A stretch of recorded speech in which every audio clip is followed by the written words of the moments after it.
Informasi pertama saudara kami awali dari Banten. Polisi mengungkap tersangka pembunuhan anak politisi PKS di Cilegon, Banten saudara. Selain menunjukkan sosok pelaku, polisi juga menjelaskan penyidikan yang mengarah pada tersangka.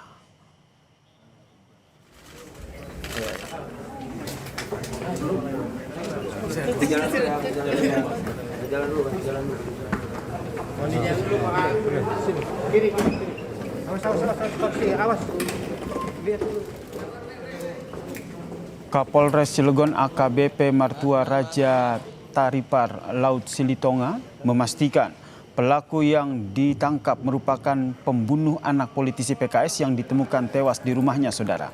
Selain pengakuan pelaku, polisi juga telah mengantongi bukti elektronik baik dari bukti percakapan melalui pesan elektronik maupun CCTV yang didapatkan dari tetangga korban. Pelaku merupakan karyawan swasta dan nekat melakukan pencurian di rumah mewah tersebut karena terlilit hutang ratusan juta rupiah setelah kalah bermain kripto.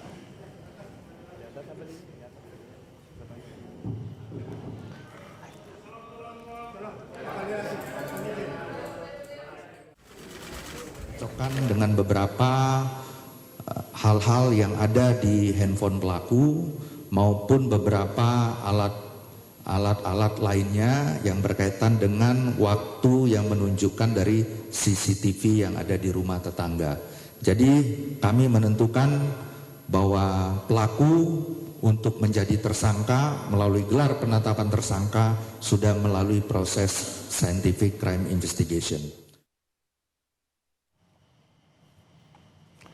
Hasil penyidikan saudara, polisi menyita sejumlah barang bukti yang digunakan saat melakukan pencurian. Salah satunya adalah 2 bilah pisau.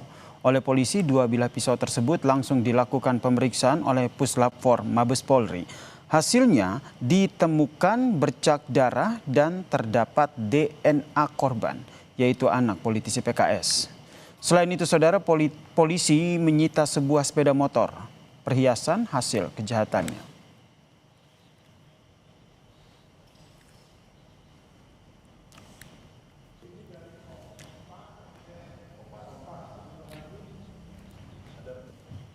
Direktorat Kriminal Umum Polda Banten menjelaskan selain karena motif ekonomi, pembunuhan anak politisi PKS di Cilegon merupakan pelaku tunggal.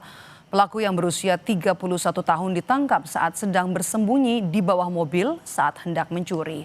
Usai ditangkap, polisi menyita 2 bilah pisau dan ditemukan DNA korban. Pelaku mengaku nekat membunuh karena panik setelah aksinya terpegok dan korban melawan dengan menendang pelaku. Polisi juga membantah keraguan soal keterlibatan orang di lingkaran terdekat korban. Akibat perbuatannya, pelaku dijerat dengan pasal pembunuhan dan Undang-Undang Perlindungan Anak dengan ancaman maksimal penjara seumur hidup.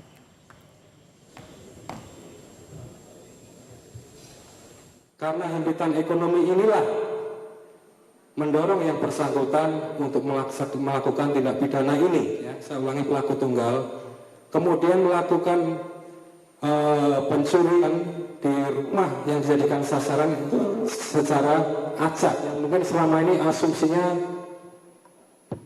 ini karena dendam keluarga, ada keterlibatan orang dalam keluarga atau karyawan, itu patah semua.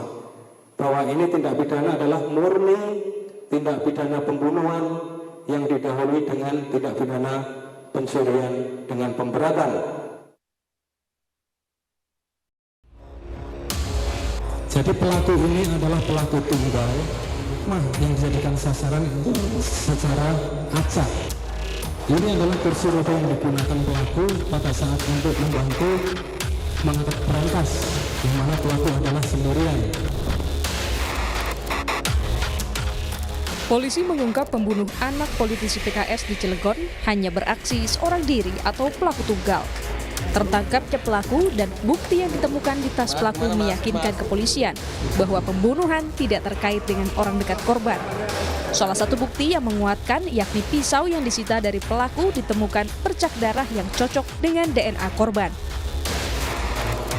Profil DNA yang ada pada bercak darah pada pisau cocok dengan profil DNA pada anak A umur 9 tahun. Jadi dari yang diperiksa itu dengan saudara si anak ini mempunyai kesamaan. Sebelumnya pelaku ditangkap saat melakukan pencurian. Polisi menyatakan pelaku mengakui telah membunuh anak politisi PKS di Cilegon. Namun psikolog forensik Reza Indragiri meragukan bahwa pelaku pencurian yang ditangkap merupakan orang yang sama dengan pelaku pembunuhan di Cilegon. Saya khawatir keluarnya pengakuan bahwa saya pelaku pembunuhan itu adalah keluar dari mulut si pelaku pencurian karena dia berada di bawah shock dalam sebuah interogasi yang sangat-sangat menekan dirinya. Si pelaku pencurian ini punya sidik jari, punya rambut, punya DNA. Silakan dicek di lokasi pembunuhan sebelumnya. Ada tidak jejak-jejak identitas si pelaku itu? Pembunuhan terhadap anak 9 tahun di Cilegon diketahui ayah korban yang merupakan politisi PKS pada 16 Desember 2025. Pengungkapan pelaku sempat terkendala CCTV rumah yang tidak aktif. Pelaku kemudian ditangkap pada 2 Januari saat melakukan pencurian. Tim Liputan, Kompas TV.